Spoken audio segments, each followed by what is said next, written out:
Jahmaine, defending your English super middleweight title against Darryll Williams, an unbeaten Londoner. Yep. He seems quite fired up at the press conference. Yeah, as you could see there, he was a bit tense and a bit fired up, like you say. I mean, I think he thinks that bad boy, that kind of hard sort of what's the word? He thinks that intimidates me.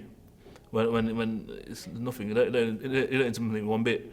I mean, I'm used to dealing with people like that. You know what I mean, so I come from the street. I don't particularly come from a good place. So that behaviour is nothing. It don't mean anything to me. You know what I mean, so yeah.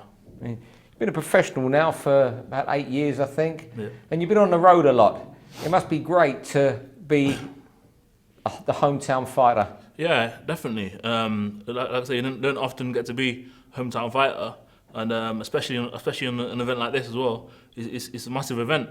I mean, we've got Tommy Langford fighting, big world title fight. We've got Tyrone Nurse fighting for a British title as well. And yeah, it's a massive event. So it's good to be back, good to be home. You're only 30 years of age, yeah. so you're very young in boxing yeah. terms. But do you feel like you're a bit of an old man now when you see these guys like Leon Woodstock coming through locally? You've been carrying Leicester boxing for a while now. There's loads of them turning professional. Yeah. I don't feel old. I kind of do when I see Woodstock, and I remember being that age. I think that was a long time since I was that age. But like you say, I've been flying the flag now for a while, and it's good to see these guys coming through as well. You know what I mean, so hopefully when I'm finished, there's a new stock of fighters coming through in Leicester. So yeah. I mean, you've had some fantastic wins. Lee Markham, Liam McKenzie. They're just recently. So how have you developed when you've been the away fighter quite often in your career?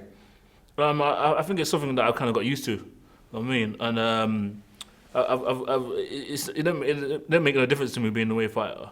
I mean, it's a lot of fighters you find they're used to fighting in their own surroundings, in their home venues in their own city, and I think sometimes you can get a bit too comfortable. And when it comes to performing when you're not at home or when you haven't got the home support, they find it difficult. Where it doesn't make no difference to me. Don't get me wrong, it's better fighting at home. You have got that home support and you feel more comfortable. But I can do it anywhere. You know what I mean, so yeah.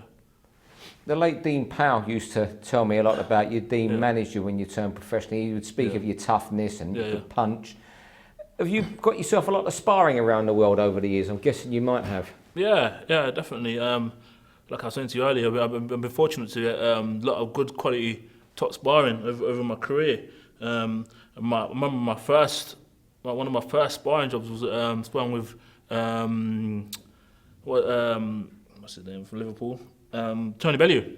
Yeah, Tony Bellew against Oval Mackenzie. I was the sparring partner for both of them fights.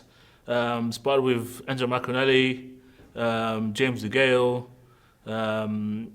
I sparred with Zach Dunn, who was Australian, Commonwealth champion. That was last year over in Australia. I've just come back from Germany, sparring with Tyrone Zug, WBA super middleweight champion. So I've had a lot of top quality sparring, definitely. Got to ask you this: who's the best you've ever sparred with? Well, you've got out the ring and you've gone home that night to your family and said that was hard, or you've gone home after the camp. It's hard to say, you know. It's hard because I'm developing as a fighter as well. And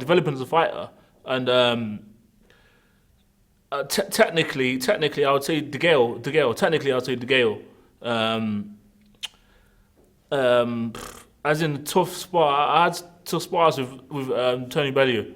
I had really tough spars with Tony Bellew, but like I say, I've developed as a fighter. You know what I mean? So maybe now, if Tony Bellew was still the same weight, obviously he's a cruiserweight now. I wouldn't like to get in the ring with him now, but maybe if he was still the same weight, maybe the spars might go a bit differently. You know what I'm saying? So, and I still hold my own then as well. You know what I mean? So, yeah. What ambitions do you still hold? I hold the same ambitions as I did when I first turned pro, and that was to be world champion. And I feel that as time goes on, I'm getting closer. Although my progress has been a bit slow, I'm moving in the right direction. It's been slow, but I'm on the right road and I'm moving in the right direction. So my ambitions are still the same. So.